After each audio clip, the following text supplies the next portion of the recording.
요한복음 4장 1절로 30절까지의 말씀을 찾아서 읽겠습니다. 교독하여 읽겠습니다.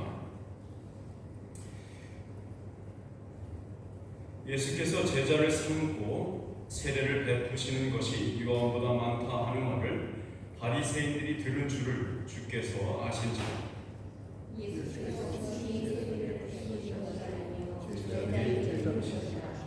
유대를 떠나사 다시 갈릴리로 가실새 사마리아를 통과하다가 사마리아에 있는 수가라 하는 동네에 이르시니 야곱이 그 아들 요셉에게 준 땅이 가깝고 거기도 야곱의 동네에 있더라. 예수께서 길 가시다가 우물 곁에 그대여 앉으시니 때가 되어서 시중되었더라.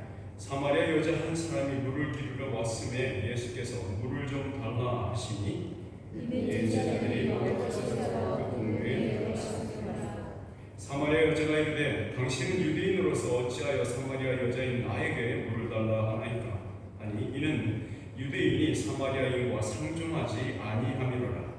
예수께서 대답하시되 하나님께서 우물과 또 내게 물을 좀 달라 하니가 누구인 줄 알았더라니 네가 그에게 구하였을 것이요 그가 생수를 내게 주셨으리라.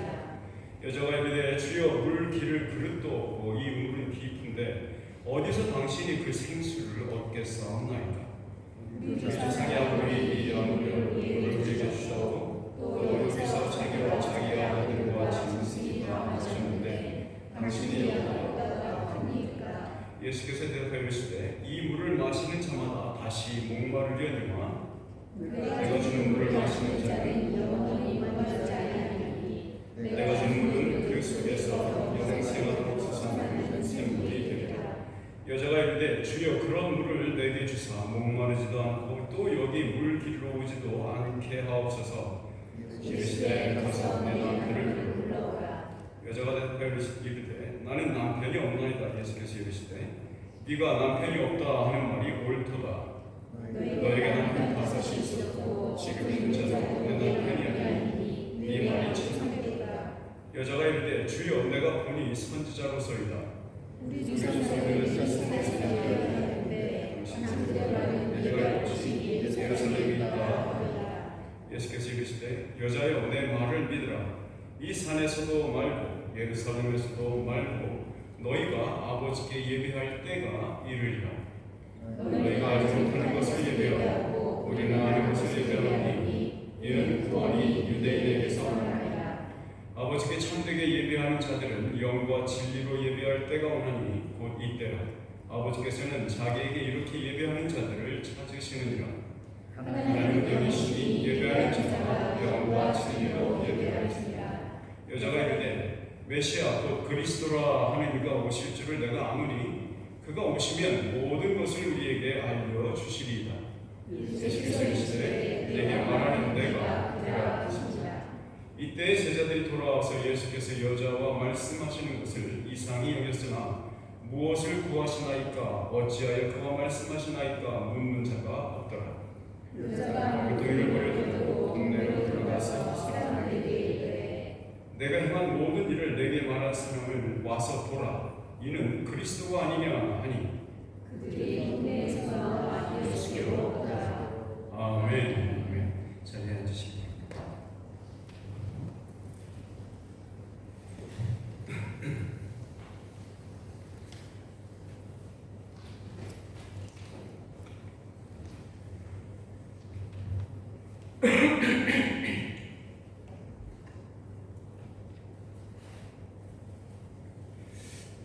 이 지금 함께 읽은 말씀은요 아주 옛날부터 지금까지 사마리아 여인 혹은 우물가의 여인이란 이름으로 불려지고 있는 이야기입니다.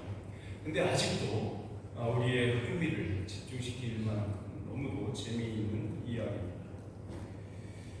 요한복음에 기록된 모든 증언들은 참으로 예수 그리스도가 바로 그들이 기다리던 그 메시아 바로 그 그리스도임을 세상에 오는 세상의 구주이심을 증언하고 있는 것이 요한복음의 굉장히 중요한 요점입니다.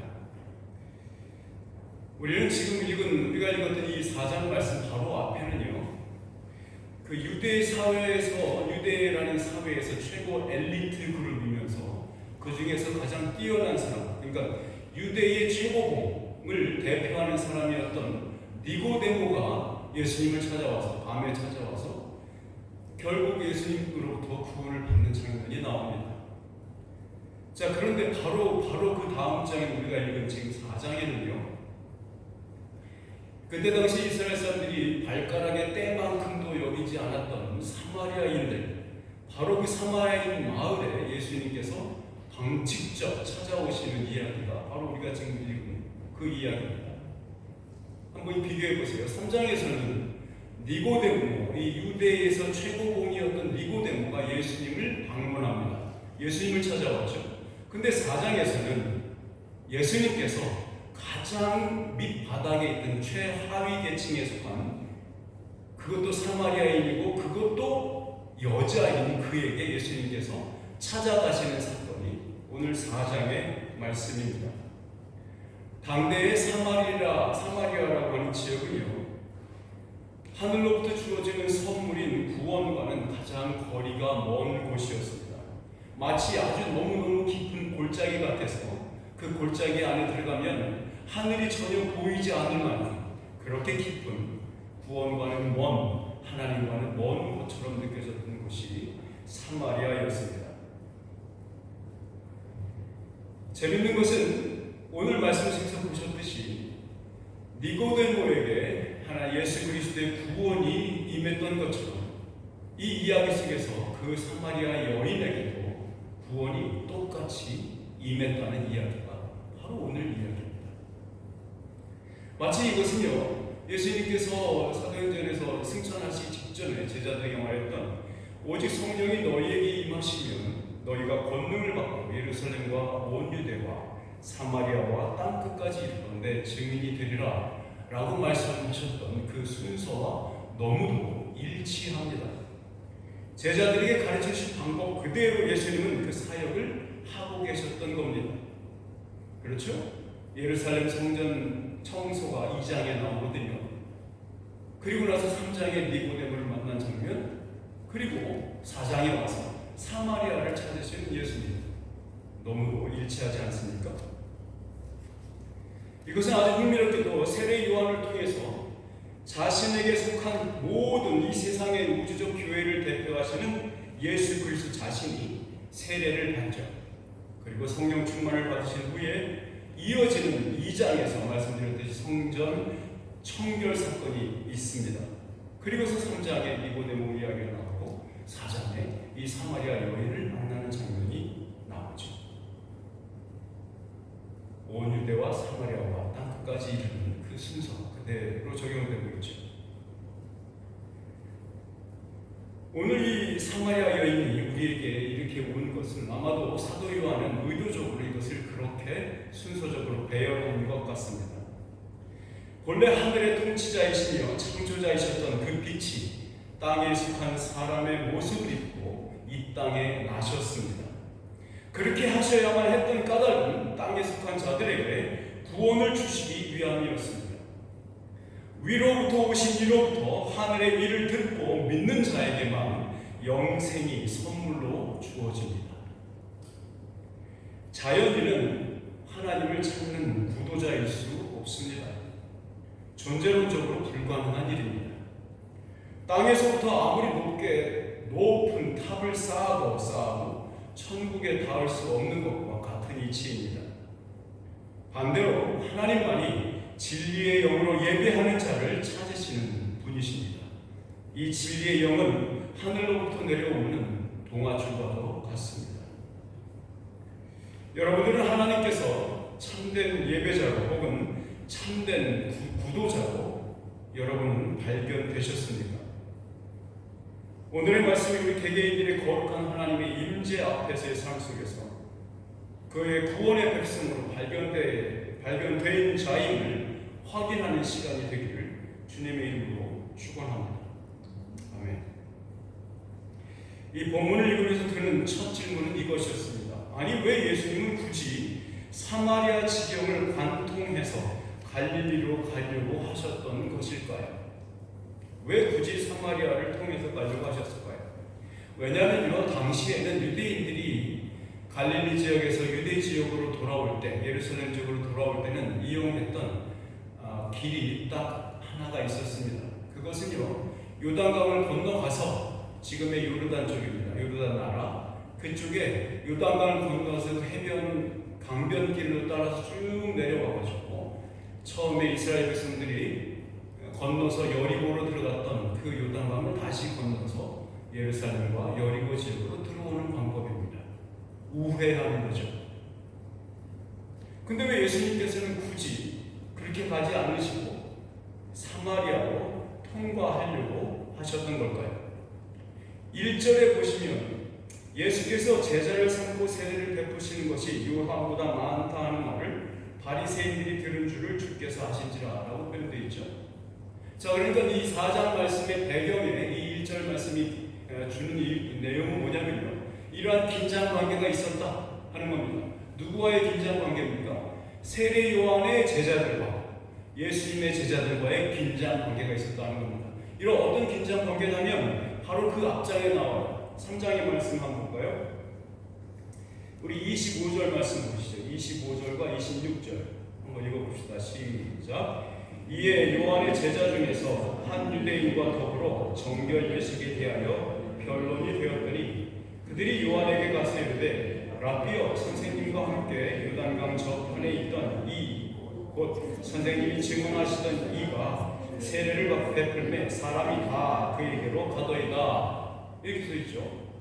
자, 그러니까 세례 요한이 자기들의 제자가 있었잖아요. 그리고 예수님께서 세례 요한에게 세례를 받으시던 그 상황 속에서도 이미 제자들이 있었습니다.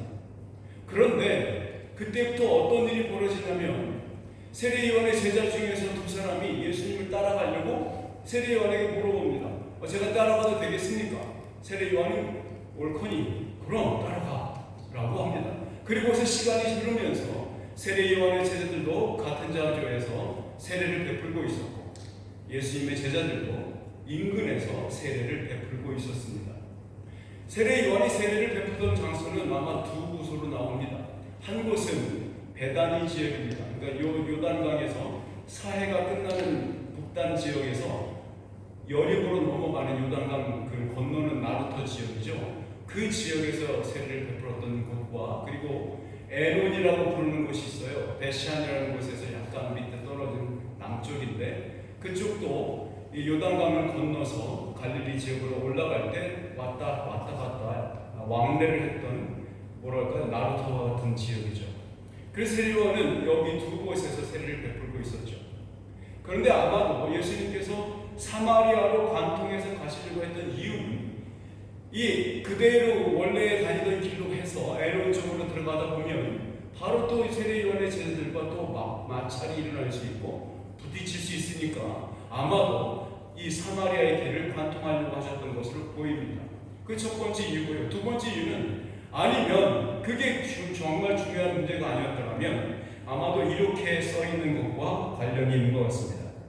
4절 말씀에 4장 4절에 이렇게 써 있죠. 사마리아를 통과하여야 하겠는지라. 이거는 어떤 당위성이 있었다는 얘기입니다. 절대적인 필요가 있었다는 얘기죠. 그것은 이거 갈까 이쪽으로 갈까 저쪽으로 갈까 이거 아니니까 이리로 가야지 이 말이 아니에요. 이 말이 아니라 분명히 가야 할 이유가 있었고 필연성이 있었다는 겁니다. 필요가 있었다는 거죠. 절대적인 필요가 있었다는 거죠. 아마도 그것은 예수님께서 이 사마리아 여인을 찾으셔야 했기 때문이 아니었을까요? 한번 말씀을 통해서 계속 보시죠. 아마도 예수님께서 이 사마리아 여인을 찾아가는 여정은 마치 여러분이 잘 아시는 로미오와 줄리엣 이야기와 비슷합니다. 로미오와 줄리엣 가문은 서로 앙숙이었죠. 적대 관계였잖아요. 그런데 이 두 사람의 그 사랑 때문에 나중에 어떻게 됐죠? 어쨌든 둘 사이에 사랑이 이루어졌고 결혼이 이루어졌잖아요. 예수님께서 이 사마리아 여인을 찾아가는 장면도 이와 비슷합니다. 원래 유대인들은 사마리아인과 상종하지 않잖아요.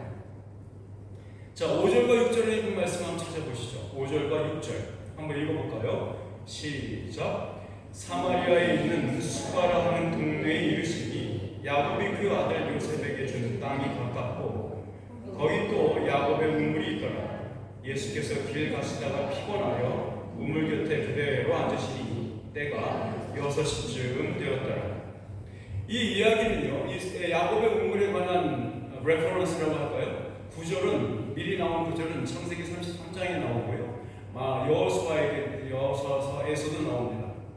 이 야곱의 우물은 그 아브라함부터 이어지는 스토리에서 계속 나오기도 하죠. 세겜이라는 곳이죠. 지금은 쉐켐이라고 부르기도 합니다. 그리고 요새는 나블로스라고 들어보셨습니까? 이스라엘 지역에 나블로스 이렇게 표현되는 곳, 바로 그것이 쉐켐입니다. 자, 이 여인을 찾아가는 예수님의 여정은 무척이나 힘이 들으셨던 것 같습니다. 너무너무 몸이 피곤했겠죠. 예수님의 출발한 시간이 언제였는지는 정확하게 나와 있지 않습니다. 그런데 여러분, 옛날 중동 지역에서 여행을 다닐 때는요, 늘 밤에 걷습니다. 사막 지역이니까 걸을 때 그늘, 햇빛이 없는 시간을 이용해서 먼 거리를 이동합니다. 근데 그것은 나라와 나라 사이에 큰 사막이 있거나 광야 지역이 있을 때는 그렇게 다녔어요. 마치 예수님의 별을 쫓아왔던 동방박사들처럼 말이죠. 밤에만 이동했던 것이죠. 그런데 예수님의 경우에는 어떤 도시와 도시를 잇는 경우, 그리고 그 한 나라 안에서 멀지 않은 거리를 이동할 때는 꼭 밤에 이동하진 않았죠. 오히려 밤에 이동하는 것은 많은 위험이 따르죠. 그죠? 강도의 위험도 있었고 야생 동물의 위험도 있었으니까요. 분명히 예수님께서는 아침 일찍 출발하셨다고 생각합니다. 유대 어느 지역에서 사마리아에 있는 이 쉐켐, 수카, 사이카라고 부르죠. 이 사이카라는 지역, 수가라고 하면서 여기로 이동을 하셨던 것 같습니다. 그런데 여기서 표현됐듯이 우물 곁에 그대로 앉으시니라고 했죠. 예수께서 길 가시다가 피곤하여 우물 곁에 그대로 앉으시니, 이 말은요, 너무너무 여정이 피곤했던 거예요. 그래서 그냥 이것저것 보지 않고 그냥 풀썩 주저앉았다라는 느낌이에요. 예수님께서 어디에 앉으셨을까요? 그것은요, 그 당시에 중동 지역의 그 우물을 팔 때는 그냥 평평해 보이는 땅에서 파가지고 우물을 찾는 거예요. 보통 한 10m 정도 내려갑니다. 10m 정도 파서 밑으로 내려가거든요. 자, 그런데 그렇게 파가지고 구멍이 생기잖아요. 이 구멍을 그냥 놔두면 사람들이 길 가다 빠질 수 있잖아요. 그리고 아이들이 놀다가 빠질 수도 있고. 그러니까 이것을 안전상 그 위를 덮는 뚜껑 같은, 한국말로 말해서 갓돌 이렇게 부른다. 갓돌이라고 들어보셨습니까? 갓돌 못 들어보셨습니까? 갓처럼 생긴 돌이라고 그냥 그게 그 말인가? 어쨌든 말이죠. 이 갓돌이라고 이름 붙인 그 돌, 굉장히 한 30cm 정도 된 두께의 돌이에요. 마치 예수님의 그 무덤물을 덮었을 때 동그란 돌 있잖아요.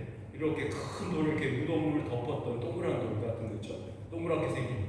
그것을 동그랗게 생긴 것으로 이 우물을 덮었거든요.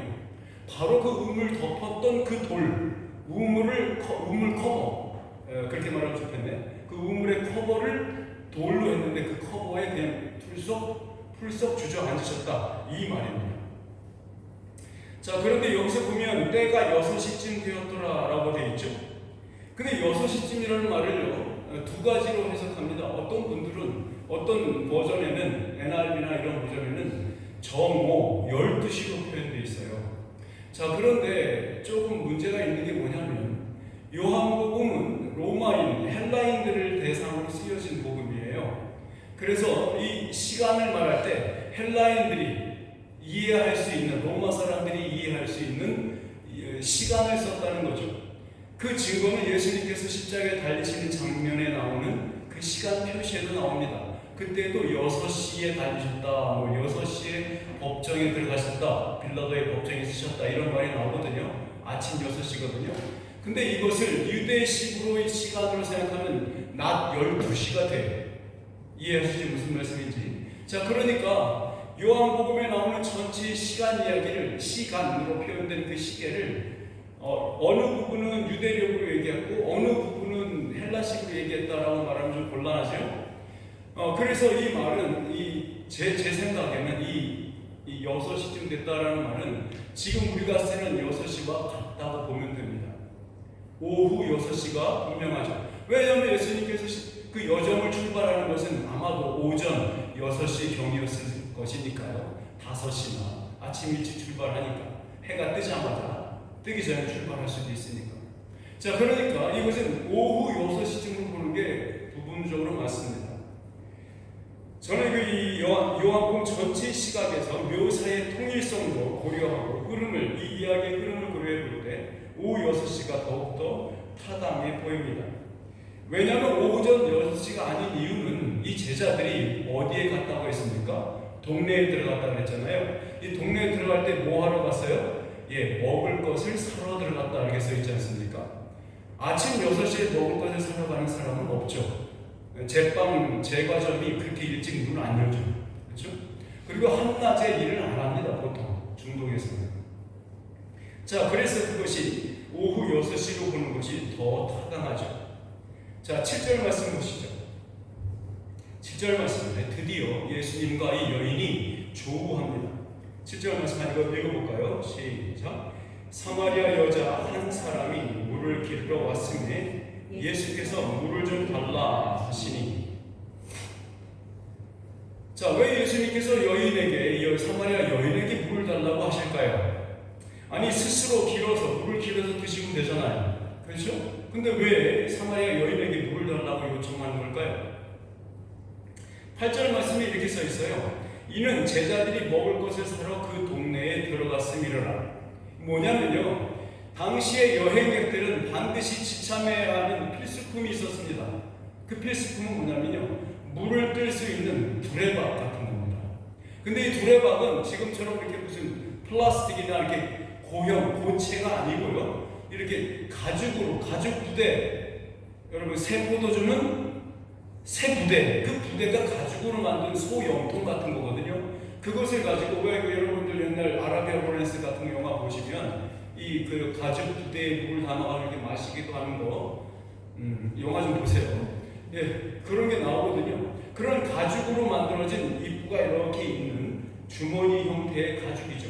그것을 두레박입니다. 두레박이라 불렀는데, 우물 가까이 가면 물을 마실 때는 어떻게 했냐면 이 두레박에다가 나뭇가지를 잘라가지고 열심자로 이렇게 딱 끼는 거예요. 거기에 딱 맞게. 그럼 이렇게 딱 고정이 되잖아요, 입구가 이렇게. 그거를 이제 줄을 달아서 우물에 내리는 거야. 그 우물의 깊이 10m 정도 되죠. 내려가지고 물을 길어서 그걸로 마셨던 거죠. 그런데 제자들이 이 동네에 들어가면서 빵을 사러 가면서 이거를 가져가 버린 거야. 이해되셨죠? 예수님에게 두레박이 없었어. 근데 예수님께서는 왜 그것을 그 두레박 좀 놓고 가라 이렇게 얘기하지 않으셨을까? 의도가 있으셨던 것 같습니다. 그 의도대로 예수님은 그 여인을 만납니다. 그리고는 물을 좀 달라라고 요청합니다. 이 물을 달라는 예수님의 요청에 이 여자는 소스라치게 놀랍니다. 왜냐하면 동네 여인들은 보통 무리를 지어서 이 우물에 나옵니다. 무리를 지어서 나와서 빨래도 하고요, 물도 기러 가고요, 상수도 하수도 다 처리하죠. 그런데 이 여인은 지금 혼자 온 거예요. 그런데 그 시간은 여전히 해가 좀 있어서 여전히 바깥에서 사람들이 뻔히 보인다 이 말이에요. 사람들이 누구랑 대화하는지, 이 여인이 혼자 가는지, 누구를 만나는지, 외간 남자를 보는지 안 보는지 다 눈에 보인다 이 말입니다. 그러니까 여인은 지금 속수라치게 놀라는 거야. 왜냐하면 생판 처음 보는 남자인데 그것도 유대인이야. 유대인 남자. 근데 자기는 어떤 여자죠? 사마리아인 여인이란 말이야. 아니, 유대인 안에서도요, 어떤 랍비는요 이렇게까지 얘기했습니다. 여자랑 이야기하는 자는 나중에 지옥불에 떨어진다 이런 말까지 하는 경우가 있거든요. 그 당시에는 그랬습니다. 그런데 그런 상황에서 예수님께서 여인에게 물을 달라고 말을 건네는 거예요. 굉장히 놀라운 거죠. 이렇게 예수님께서 여인들을 대하는 모습은 누가복음 8장 1절에 3절에 보면 굉장히 재밌습니다. 예수님께서는 여인들을 대할 때 어떻게까지 여인들을 품었냐면 자기의 제자 그룹에도 포함을 시켰어요. 자기의 제자 중에 한 사람도 여인을 제자로 받아들였죠. 그리고 그 여성 제자들로부터 재정 지원을 받았습니다. 이해되시죠? 그리고 회개를 맡긴 거예요. 그리고는 몇몇은 예수님께서 자신의 사역을 위해서 이 지역 저 지역 다닐 때 동행했어요. 마치 신방 전도사님처럼 말이죠. 예수님께서 당대의 그 여인에 관한 저주를, 여인과 말을 섞는 랍비는 어떤 사람이 막론하고 마지막에 지옥불에 떨어진다고 하는 그런 저주, 이런 저주도 개의치 않으셨던 것 같습니다. 9절 말씀에 이렇게 써 있습니다. 이 사마리아 여자가 이르되 당신은 유대인으로서 어찌하여 사마리아 여자인 나에게 물을 달라 하나이까 하니 이는 유대인이 사마리아인과 상종하지 아니함이로라. 예수님은 당시 사마리아인을 대하던 유대 사회의 금기를 깨고 있습니다. 이 사마리아인은 어떤 반응을 보이는 걸까요? 유대인과 사마리아 사이에 어떤 일이 있었길래 이토록 상종하지 못하는 상황이 되어버린 걸까요? 여러분, 예수님 오시기 전에 한 700년 전에 어떤 일이 있었냐면요, 723년이죠. 아수르라고 하는 지금의 시리아예요. 그 아람 지역이죠. 그쪽에 아주 광대한 큰 나라가 있었습니다. 이 나라가 이스라엘을 침략해서 완전히 지배해버립니다. 노예로 삼습니다. 그래서 모든 사람들을 다 데리고 가요. 그리고는 어떤 외교 정책을 가졌었냐면 사람들 몇 명 뽑아가지고 그 뿌시래기들이죠. 죄송합니다. 뿌시래기 표현하면 좀 짜투리 같은 사람들, 그 포로로 왔던 사람들 중에 그 사람들을 다시 이스라엘로 돌려보내면서 짝을 지어보냅니다. 그렇죠? 이 아수르 여자를 보내거나 또는 아수르 사람을 거기에 가서 정착하라고 보내요. 그러니까 혼혈 정책이 핀 거예요. 혼혈. 그러니까 아수르 사람과 사마리아 사람의 혼혈. 아수르 사람뿐만이 아니죠. 그 아수르가 그 전에 포로로 잡았던 많은 다른 나라들이 있죠. 그 나라의 사람들을 모두 다 데려다가 이 사마리아에 살게 하면서 그들과 혼혈 정책, 결혼 정책을 폐기합니다. 그때부터 이 사마리아 사람들은 혈통적으로 굉장히 더러워지기 시작합니다. 순수함을 잃어버리죠. 종교적인 면에서도 당연히 혼합되어 버렸죠. 그래서 자연스럽게 우상을 섬기고 또한 구약 모세오경의 하나님도 섬기는 그런 형태를 유지해오고 있었던 겁니다. 그러니까 이러한 사마리아인들을 대하는 유대인들의 태도가 이방인들보다도 더 천한 족속으로 여기게 되고 만 것이죠. 한 번은 이스라엘 백성들이 바벨론에서 돌아오면서 제2성전을 건축하는데요. 이게 BC 516년에 이루어지죠. 느헤미야나 에스라 선지자가 그때죠. 자, 그런데 돌아와서 성전을 지으려고 하니까 사마리아 사람들이 어이구 일 많지, 돈도 많이 들지, 우리가 좀 도와줄게 라고 하면서 접근해요. 도와줄게, 같이 하자. 그랬더니 이스라엘 사람들이 뭐라고 합니까? 안 돼. 왜? 너희들한테 부정한 노동을 가질 수 없어. 거룩한 성전을 짓는데 말이야. 이렇게 거절해버리죠. 그만큼 이 사마리아 사람과 유대 사람들은 역사적으로 굉장히 큰 아픔을 갖고 있죠. 예수님께서 나시기 전 300년 전 정도에는요, 그리스가, 헬라가 거기를 점령했잖아요. 근데 헬라가 거기를 점령하면서 사마리아를 수도로 삼습니다. 자, 그러니까 예루살렘이 수도가 아니고 사마리아가 수도가 되어버리고 만 거죠. 그러니까 이스라엘 사람들은 그 주도권 혹은 당위성을 잃어버린 거예요. 종교적 당위성도 잃어버리고 정치적 당위성도 잃어버리죠. 그래서 BC 128년에 어떤 일이 벌어지냐면 유대인들이 그리심산, 사마리아에 있어요. 이 세겜에 있는 산인데요. 거기에 있는 이 이스라엘, 이 사마리아 사람들이 만들어놨던 사마리아인의 성전이 있어요. 그 성전을 부셔버려요. 128년에, BC 128년에 유대인들이 가가지고 몽땅 부셔버려요. 그러니까 얼마나 화가 납니까? 그 일이 있은 이후 한 120년 후 예수님이 태어나시기 바로 얼마 전에, 몇 년 전에 이 유대인들이 복수를 합니다. 유대인이 아니라 사마리아인들이 복수를 하죠. 어떤 복수를 하냐면 예루살렘 성전, 예루살렘 경내에 침입을 해가지고 죽은 자들의 뼈를 완전히 성전에 확 뿌려버립니다. 성전 모든 지역에 죽은 자들의 뼈. 어떤 의미일까요? 네, 성전을 완전히 부정하게 만드는 거죠. 그래서 그 해에는 이스라엘 백성들이 유월절을 지키지 못합니다. 그 성전에서.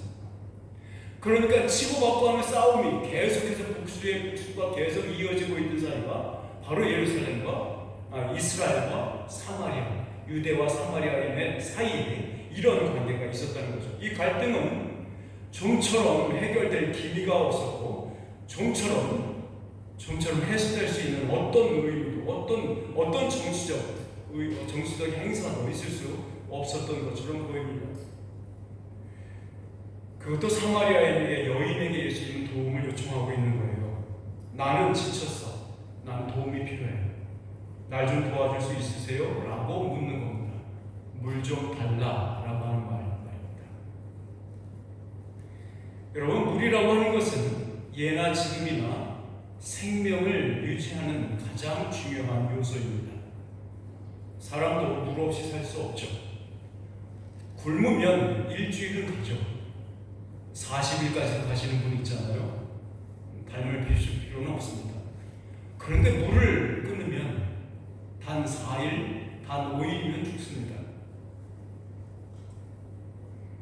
너무도 소스라치게 논한 이 사마리아 여인은 한 유대인 남자가 여자인 자신에게 말을 걸어온다는 사실에 놀라고, 또한 자기가 갖고 있는 그 두레박은 부정한 것일 텐데 그에게는 그곳으로 물을 달라고 요구하는 그 남자에 또다시 놀라죠.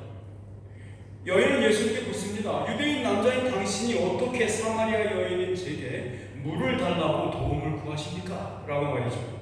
이에 대한 답이 10절에 나옵니다. 10절 말씀 한번 읽어볼까요? 시작.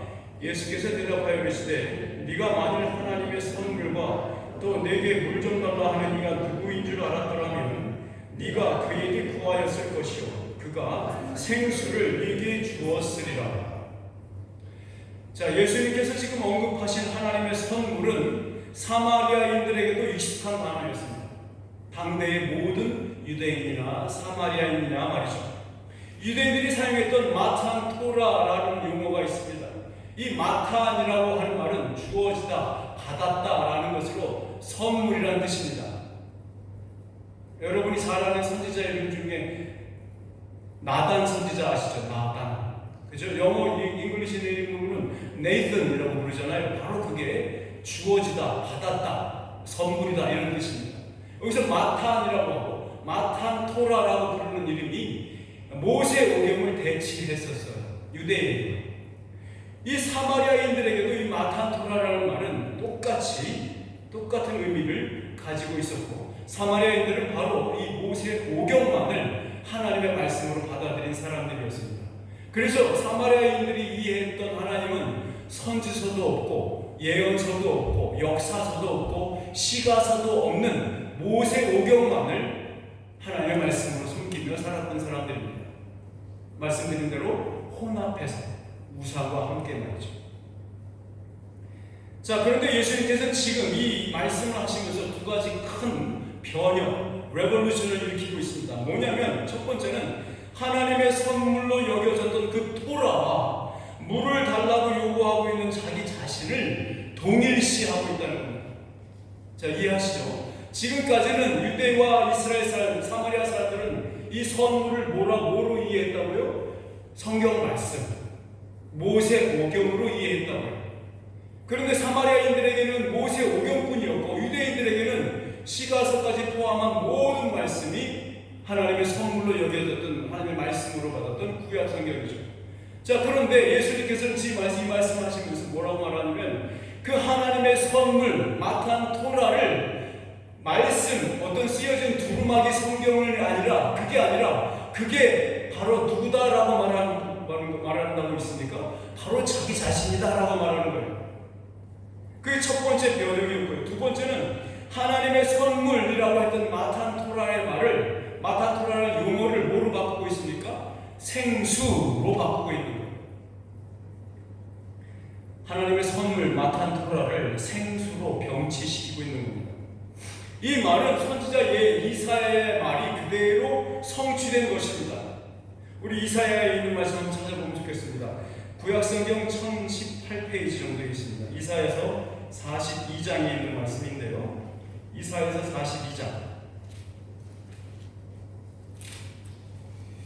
42장 우리 6절과 7절에 이렇게 써 있습니다. 이사야서 42장 6절과 7절 찾으셨으면 한번 크게 읽어볼까요? 시작. 나 여호와가 의로 너를 불렀은즉 내가 내 손을 잡아 너를 보호하며 너를 세워 백성의 언약과 이방의 빛이 되게 하리니 네가 눈먼 자들의 눈을 밝히며 갇힌 자를 감옥에서 이끌어내며 흑암에 앉은 자를 감방에서 나오게 하리라 라고 말씀하셨죠. 내가 네 손을 잡아 너를 보호하며 너를 세워서 무엇을 삼게 한다고요? 백성의 언약과 이방의 빛이 되게 할 거다 이렇게 말하고 있죠. 그러니까 이방의 빛 그리고 백성의 언약이 누구로 병치된 거예요? 너 여호와 하나님께서 말하는 바로 너 그 대상 예수 그리스도를 말합니다. 그 메시아를 말하죠. 그 메시아가 언약 그리고 이방의 빛 이렇게 병치되는 겁니다. 빛으로서 눈먼 자와 갇힌 자 그리고 흑암에 앉은 자를 구원하실 자로 부름받은 분이 바로 자기 자신 예수 그리스도 그 메시아임을 예언하고 있는 거죠. 메시아 예수 그리스도가 언약 자체이고 이방의 빛이 되라는 예언의 말씀이죠. 그 말씀을 가지고 예수님께서 이 사마리아 여인에게 말하는 겁니다. 그 마탄 토라 하나님의 선물 그것이 바로 나야 이렇게 말하죠. 그리고 내가 줄 선물이 있어. 그 내가 주는 선물은 바로 생수야 라고 말하는 겁니다. 구약과 신약의 모든 성경은 예수 그리스도를 가리키는 손가락입니다. 만일 성경이 가리키는 바 예수를 버리고 기록된 말씀만을 붙잡는 문자주의로 있다면 이 사마리아 여인과 결코 조금도 다를 바 없는 자세죠. 이 사마리아 여인이 예수님의 말씀을 이해하지 못하는 것은 당연해 보입니다. 여인은 마치 예수님께서 도리어 내가 물을 길어서 한 모금 줄까? 라고 말하는 것과 같이 이해하고 있어요. 내가 그 메시아고 내가 너에게 그 생수를 선물로 줄 자야 라고 말했더니 이 여인은 어떻게 이해합니까? 이 사람이 뭐 순교하는 두레박이 있나? 물을 길어서 나에게 이 물을 준다는 얘기인가? 라고 이해한 거죠. 11절에서 12절 이렇게 써 있습니다. 제가 읽어볼게요. 여자가 이르되 주여 물 기를 그릇도 없고 이 우물은 깊은데 어디서 당신이 그 생수를 얻겠사옵나이까? 우리 조상 야곱이 이 우물을 우리에게 주셨고 또 여기서 자기와 자기 아들들과 짐승이 다 마셨는데 당신이 야곱보다 더 크니까? 이렇게 묻고 있죠. 이 말은 무슨 말이냐면 여인이 이렇게 말하는 아니 물을 길어 올릴 두레박도 없으면서 어떻게 물을 길어준다는 거예요? 아니 게다가 이 우물은 야곱 때부터 대대로 이 사마리아인들에게 내려오는 하나님의 선물입니다. 아직도 이 선물을 받아서 사람 먹고 살고 있는데 도대체 당신이 누구이시길래 이러십니까? 이 선물을 만들어주신 우리 조상 야곱보다도 당신이 더 크고 위대한 자라는 얘기입니까? 라고 말하는 겁니다. 아니 도대체 뭘 줄 수 있다는 거예요? 라고 묻는 거예요. 여러분 왜 이 야곱의 우물이 이 사마리아 여인의 정체성이었을까요? 야곱의 우물은 자기들이 섬겨온 신의 언약 체계를 상징합니다. 여러분 사막에서 오아시스는 한 부족의 생명을 좌우합니다. 이 우물은 여인에게 있어서 단순히 물을 얻는 장소가 아니라 삶의 의미였고 현실의 고단함과 목마름에서 잠시나마 위안을 얻을 수 있는 이유가 되어주는 바로 그런 장소였습니다. 여러분 모세오경만을 하나님의 말씀이라고 가르쳐온 사마리아인들에게는 이 야곱의 우물은 잃고 싶지 않은 정체성이었고 버릴 수 없는 자존심이었습니다. 그래서 그리심산에서는 늘 그들만의 제사가 드려졌고 그들만의 제사장 제도도 이어지고 있었던 것입니다.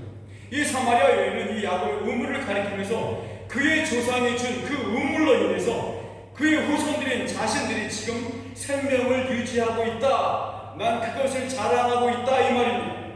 이것이 이 야곱의 우물이 그 여인에게는 유일한 자랑거리입니다. 빼앗기고 싶지 않은 영광의 자리였습니다. 하나님의 선물이죠. 그런데 이 여인의 질문은 이어지는 질문은 너무도 비상적이었고 정치적이었죠. 오히려 이 예수님은 이 우물이 누구 것인지, 그 여인의 질문에 대해서 예수님은 이 우물이 누구에 속한 것인지 아니면 야곱이 누구의 진짜 조상인지를 말다툼하고 하지 않고 이어져 갑니다. 13절과 14절 말씀입니다. 한번 읽어볼까요? 13절에 14절 시작. 예수께서 대답하여 이르시되 이 물을 마시는 자마다 다시 목마르려니와 내가 주는 물을 마시는 자는 영원히 목마르지 아니하리니 내가 주는 물은 그 속에서 영생하도록 솟아나는 샘물이 되리라. 아멘. 아멘. 자, 예수님은 영원토록 갈증을 없애주시고 다른 이들에게도 넘쳐 흐르게 되는 그 영생이 되는 음료에 대해서만 집중하고 계십니다. 예수님의 이 말씀을 듣자마자 여인은 자신의 이슈에만 몰두하는 모습을 보입니다. 15절에 뭐라고 대답합니까? 여인이 여자가 이르되 주여 그런 물을 내게 주사 목마르지도 않고 또 여기 물 길러 오지도 않게 하옵소서. 여인이 구했던 물은 어떤 물입니까? 예수 그리스도는 영생이라는 물을 얘기하고 있는데 이 여인은 어떤 물을 지금 생각하고 그것을 달라고 하는 걸까요? 아마도 자신이 겪고 있었던 육신적인 고통이나 죽음의 공포 혹은 우울한 나날의 해방감 그리고 마을 사람들의 멸시에 찬 눈초리로부터 자유로움을 얻는 것을 이 생수로 받아들이지 않았을까요? 사마리아 여인의 마음속에 있던 이 야곱의 우물을 아무리 마셔도 이 사마리아 여인의 마음엔 인생의 목마름은 해갈되지 않았습니다. 왜 그랬을까요? 이 야곱의 우물에게는 그러한 능력이 없었습니다. 진정한 구원은 야곱의 우물에서 나오지 않기 때문이었습니다. 아마도 죄가 만들어내는 갈증이었을까요? 여러분, 죄는 인간으로 하여금 그 영혼으로 하여금 만족함을 가질 수 없는, 만족함을 느낄 수 없는, 밑바닥 없는, 밑없는 항아리와도 같습니다. 사람들은 여전히 그것을 채우고자 많은 다른 것들로 그 영혼을 채우려고 노력합니다. 사랑이라는 이름을 들먹이면서 말이죠. 진정으로 야곱의 우물에서 길어내어 마시는 물로는 인생이 만들어내는 모든 목마름을 해소할 능력이 없습니다.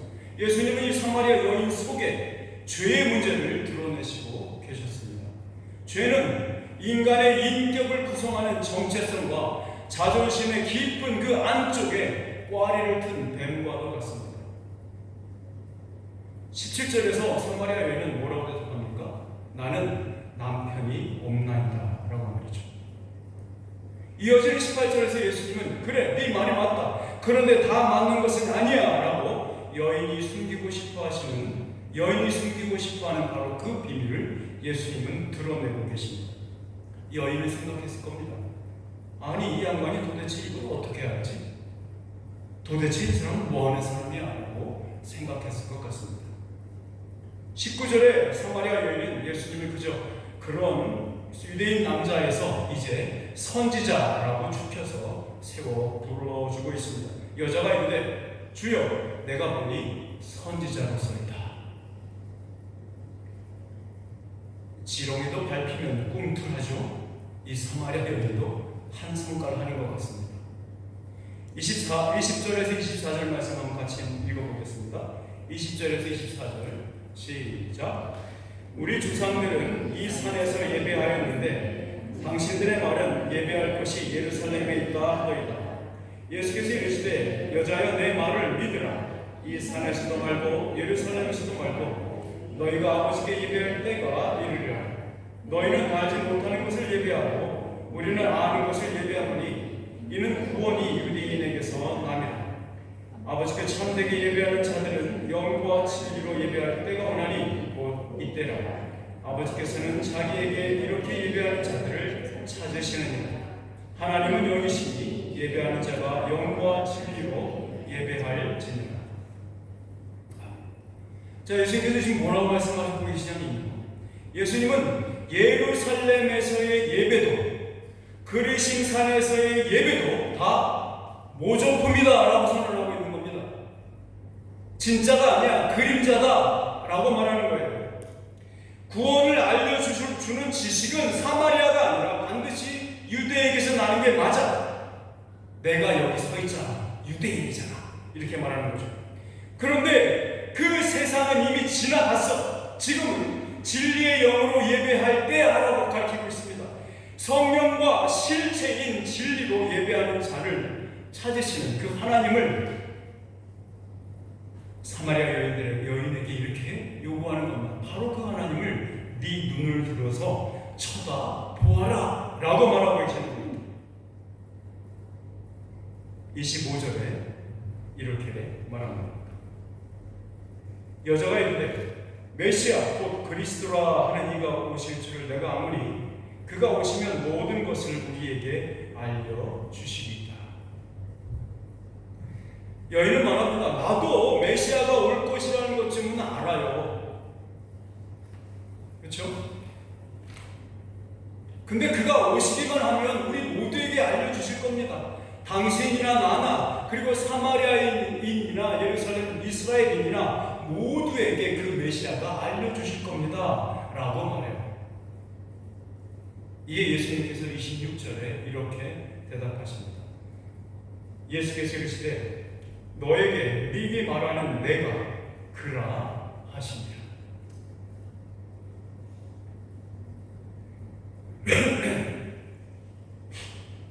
지금 너에게 말하고 있는 사람, 네 앞에 있는 사람 바로 나, 바로 이 사람, 내가 바로 그 사람이야, 바로 그 메시아야 라고 말하는 겁니다. 그런데 이 말씀은요, 어떻게 지금 우리 한국말로는 내가 그인이라 라고 표현됐죠? 근데 원어에는 뭐라고 써있냐면 너에게 말하고 있는 그 사람, 내가 바로 그 에고 에이미야 라고 말하는 겁니다. 여러분, 에고 에이미라는 말은요, 언제 사용된 말이냐면 모세가 떨기나무 앞에서, 그 가시떨기나무 앞에서 하나님의 그 거룩한 불 앞에 섰을 때 그 불 속에서 모세를 불렀던 그분이 자기가 누구인지를 소개하면서 말했던 바로 그 이름입니다. 그 이름이 뭐라고요? 에고 에이미.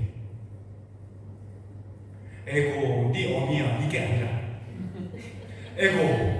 에고 에이미라는 이 말은 영어로 말하면 I am that I am, I am who I am 이렇게 바꿀 수 있습니다. 히브리어로 가면 아셰 후 아셰 아니죠, 에흐예 아셰 에흐예 이런 말로 바뀔 수 있어요. 어쨌든 이 말은 하나님 신적인 존재가 자기 자신이 누구인지 그 표현을 할 때 자기의 이름으로 표현한 이름이 바로 에고 에이미 이겁니다. 내가 그니라라는 말은 이렇게 바꿔서 번역되어야 됩니다. 나에게 말하고 있는 바로 내가 바로 나 스스로 있는 자 바로 그 사람이야 라고 말하는 겁니다. 여러분, 유대인이건 사마리아인이든지 그들은 모두 출애굽의 주인공이었던 모세처럼 저들을 로마의 지배로부터 구출하여서 새 세상을 열어줄 메시아를 기대하고 있었습니다. 모세와 같은 선지자 혹은 다윗 왕조를 다시 건설할 자, 그렇게 이해됐던 메시아, 유대야 세대의 메시아 사상에 비추어보면 사마리아인들이 고대했던 메시아 사상은 무척 빈약할 수밖에 없었죠. 25절에서 사마리아 여인이 말했듯이 분명히 저들은 메시아를 기다리는 마음을 가지고 있었습니다. 이 구절에서 사마리아 여인이 모든 것을 우리에게 알려주실 것입니다 라는 말에서 의미하는 것은 예수님으로 하여금 자기 계시를 하게끔 한 촉발하게 한 것 같습니다. 너에게 말하는 내가 그라 라고 하신 말씀은 스스로를 메시아라고 알려주고 있는 겁니다. 성경은 예수님께서 당신의 말과 행위를 통해서 하나님 아버지의 속성과 성품을 드러내실 때마다 하나님의 영광이 나타난다고, 하나님의 영광이 드러난다고 선언하는 것입니다. 하나님의 영광은 무엇입니까? 하나님의 성품에 드러나는 겁니다. 하나님의 속성이 드러나시는 일, 그것이 하나님의 영광이라고 표현하는 겁니다.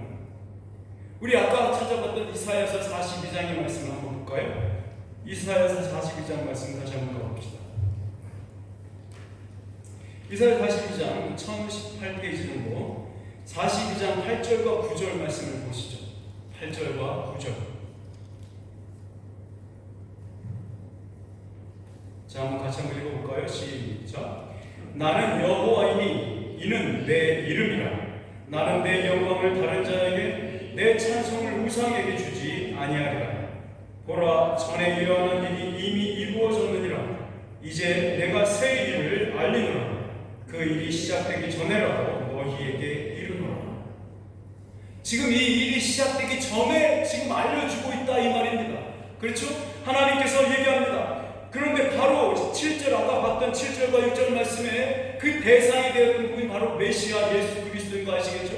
기억하고 계시죠? 바로 그분이 8절을 말하는 겁니다. 나는 여호와이니 이는 내 이름이다 이렇게 말하죠. 바로 이렇게 말하는 것처럼 예수님은 이 사마리아 여인 앞에서 내 이름이 여호와다, 내가 야훼 하나님이다 라고 말하고 있는 거고, 내가 그니라 이렇게 말하죠. 9절에 이어서 본 것처럼 내가 새 일을 알리노라 라고 말합니다. 사랑하는 여러분, 지금 우리는 세상에서 가장 낮고 천한 사마리아 여인 앞에 선 하나님의 아들, 바로 예수 그리스도, 하나님 그분을 뵙고 있는 것입니다. 여러분, 이 일이 있고 나서 어떤 일이 벌어졌을까요? 우리 28절, 우리 본문 말씀 요한복음 4장에 있는 말씀으로 다시 돌아오셔서 28절과 29절 말씀을 보시죠.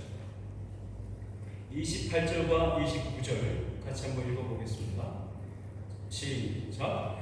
여자가 물동이를 버려두고 동네로 들어가서 사람들에게 이르되 내가 행한 모든 일을 내게 말한 사람을 와서 보라, 이는 그리스도가 아니냐 하니, 와서 봐봐.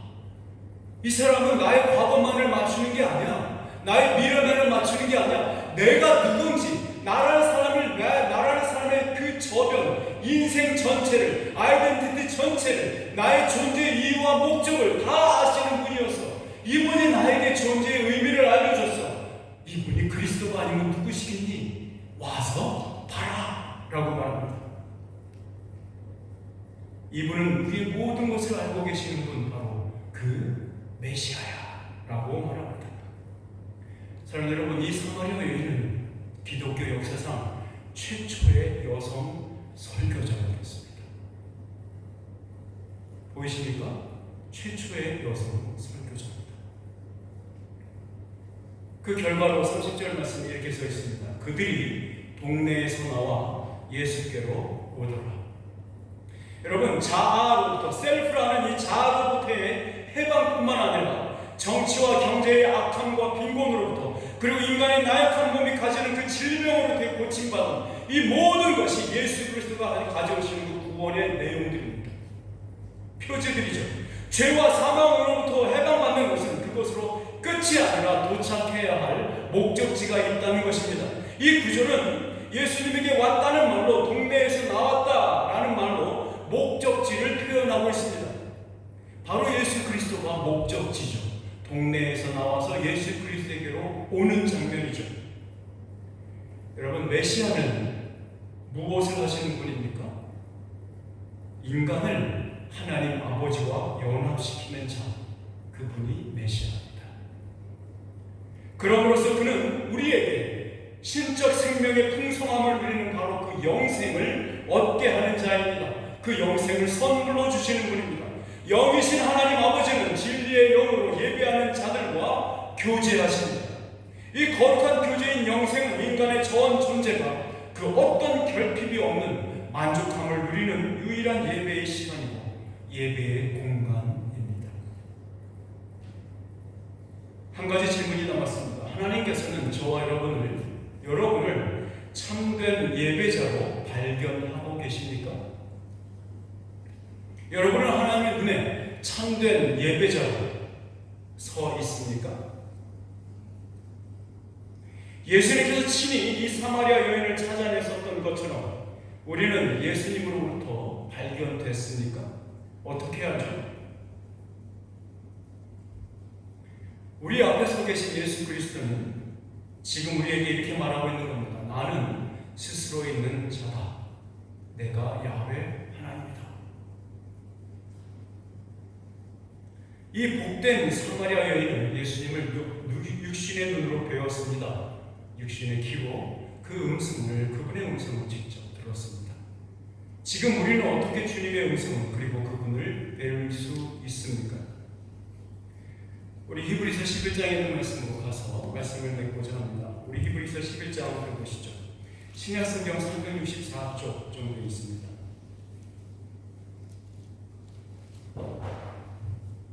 우리는 어떻게 예수님을 볼 수 있습니까? 어떻게 하나님은 우리를 참 예배자로 발견하십니까? 그 질문에 대한 답입니다. 히브리서 11장 1절과 2절 말씀 한번 크게 읽어볼까요?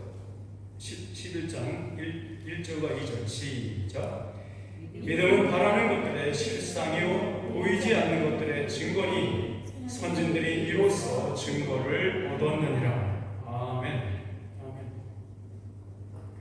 보십시오. 믿음의 눈 없으면 예수 그리스도를 볼 수 없습니다. 믿음의 눈, 믿음 없으면 우리에게 믿음이 없다면 하나님은 우리를 참 예배자로 발견하실 수 없습니다. 그러므로 여러분 안에 여러분의 영혼이 믿음이라는 것을 살고 있는지 돌아보셔야 합니다. 우리 2절 말씀 히브리서 12장으로 가보시죠. 히브리서 12장 2절 말씀을 보시죠. 우리가 어떻게 예수 그리스도를 바라봐야 하는지 이렇게 말해주고 있습니다. 2절 시작. 믿음의 주여 또 온전하게 하시는 이 예수를 바라보자. 그는 그 앞에 있는 기쁨을 위하여 십자가를 참으사 부끄러움을 개의치 아니하시더니 하나님 보좌 우편에 앉으시느니라. 아멘. 참 메시아이신 예수 그리스도는 우리를 하나님의 나라에 복속시키셨습니다.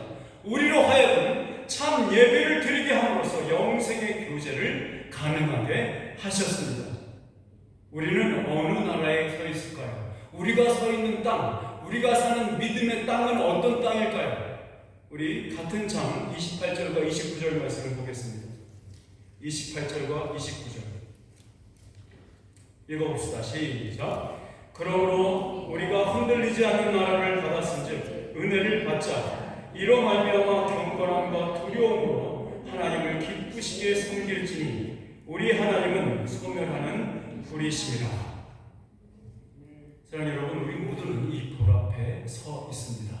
모세가 하나님의 불 앞에 섰던 것처럼 이 여인이 나는 야훼니라 라고 말하는, 내가 바로 그 사람, 그 하나님이야 라고 말하는 예수 그리스도 앞에 섰던 것처럼 우리는 지금 예수 그리스도의 말씀 앞에 섰습니다.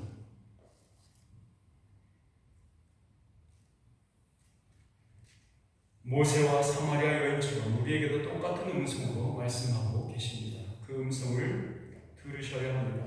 13장, 히브리서 13장 8절 말씀에 예수님께서 우리에게 이렇게 자기 자신을 소개합니다. 읽어볼까요? 예수 그리스도는 어제나 오늘이나 영원토록 동일하십니다. 아멘. 사랑하는 여러분, 이 말씀을 영원 깊숙이 듣고 믿는 모든 사람에게는 구원이 임합니다. 이 영혼의 부르심은 그 부름을 받은 이들에게 이렇게 예배하고 이렇게 살라고 그 사명으로 또한 부르시고 계십니다.